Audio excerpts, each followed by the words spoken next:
प्रत्याशी कहाँ गया? यहाँ खड़े हो भाई, तेरे लिए तो आए। रखो रखो रखो।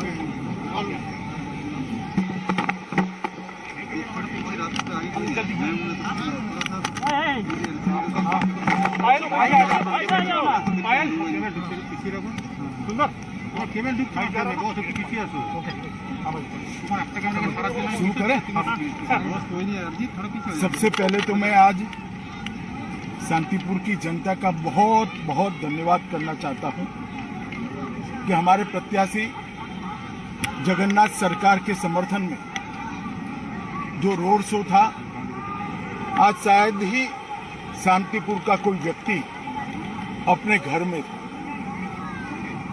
भारतीय जनता पार्टी को जिताने के लिए, जगन्नाथ सरकार जी को जिताने के लिए पूरा शांतिपुर आज सड़कों पर आया था। मैं शांतिपुर की जनता का बहुत बहुत धन्यवाद करता हूं। ये पौराणिक भूमि पर मुझे पूरा भरोसा है कि 2 मई को कमल खिलेगा और जगन्नाथ सरकार जी जीत कर आएंगे।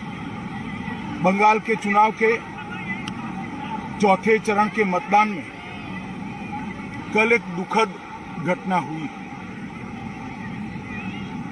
एक बूथ पर कुछ अज्ञात लोगों ने हमला किया। सीआरपीएफ के हथियार लूटने का प्रयास किया और जब सीएपीएफ ने अपने बचाव में, अपने हथियार बचाने के लिए गोली चलानी पड़ी, इसमें 4 लोगों की एक मृत्यु हुई। ये बहुत दुखद घटना है। मगर इससे ज्यादा दुखद जिस प्रकार से इस घटना को पॉलिटिसाइज किया जा रहा है वो है।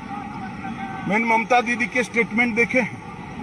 उसी बूथ पर सुबह आनंद बर्मन का हत्या कर दिया गया, गुंडों द्वारा हत्या कर दिया, और वो इसलिए हत्या कर दिया गया कि वहां पर मतदान न हो। उसी बूथ पर हमला किया गया और उसी बूथ पर सीआईएफएस के हथियार लूटने का प्रयास किया। मगर ममता दीदी सिर्फ 4 लोगों को श्रद्धांजलि देती है।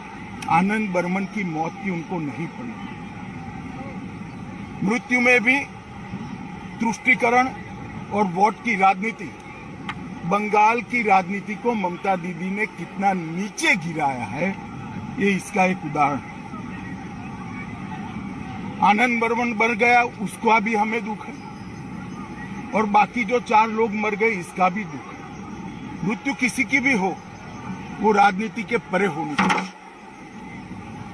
परंतु आनंद बर्मन पर ना एक भी आंसू बहाया, ना एक भी स्टेटमेंट किया, ना आज तक उसके मृत्यु पर श्रद्धांजलि या दुख व्यक्त किया।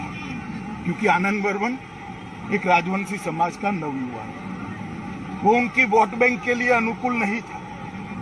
इस प्रकार की राजनीति ये बंगाल का परंपरा नहीं है, बंगाल की संस्कृति नहीं है।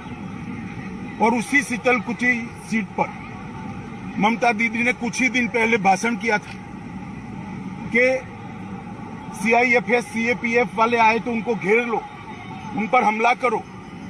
मैं पूछना चाहता हूं ममता दीदी को, एक शार्प सवाल पूछना चाहता हूं कि क्या आपका वो भाषण वो 4 लोगों के मृत्यु के लिए जिम्मेदार नहीं है क्या? अगर आप वो भाषण न करती तो 4 युवा सीआरपीएफ पर हमला करने का हिम्मत करते क्या? आपने उनको उकसाकर एक गोलीबारी का कारण दिया। मैं मानता हूं कि ममता दीदी के पास अभी भी समय है। जो 5वां युवा मर गया है उसको भी श्रद्धांजलि दें, उसकी भी बात करें, और बंगाल की जनता को इसके लिए, ये जो उन्होंने भाषण किया था, इसके लिए बंगाल की जनता के समक्ष माफी मांगे। और साथ में मैं बंगाल की जनता को विनती भी करना चाहता हूं, ये एक घटना छोड़कर बाय एंड लार्ज बंगाल का चुनाव शांतिपूर्ण ढंग से हुआ है। हालांकि कुछ भारतीय जनता पार्टी के कार्यकर्ता चुनाव के दौरान भी 5 से ज्यादा कार्यकर्ता मार दिए गए, इसके लिए भी ममता दीदी कुछ नहीं बोली। परंतु बंगाल का चुनाव शांतिपूर्ण हो रहा है। वो बंगाल में एक नई शुरुआत है। पहले कम्युनिस्ट और फिर तृणमूल कांग्रेस ने राजनीतिक हिंसा को बढ़ावा दिया है।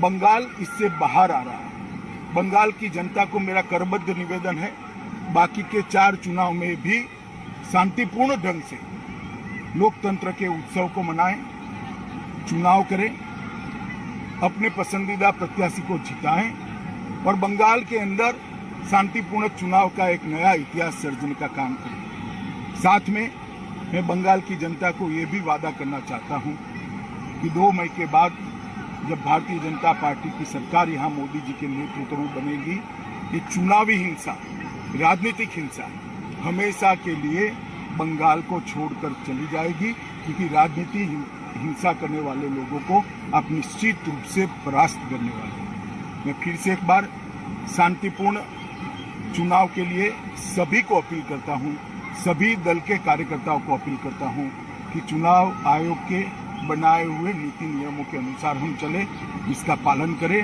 और चुनाव को शांतिपूर्ण रखें। धन्यवाद।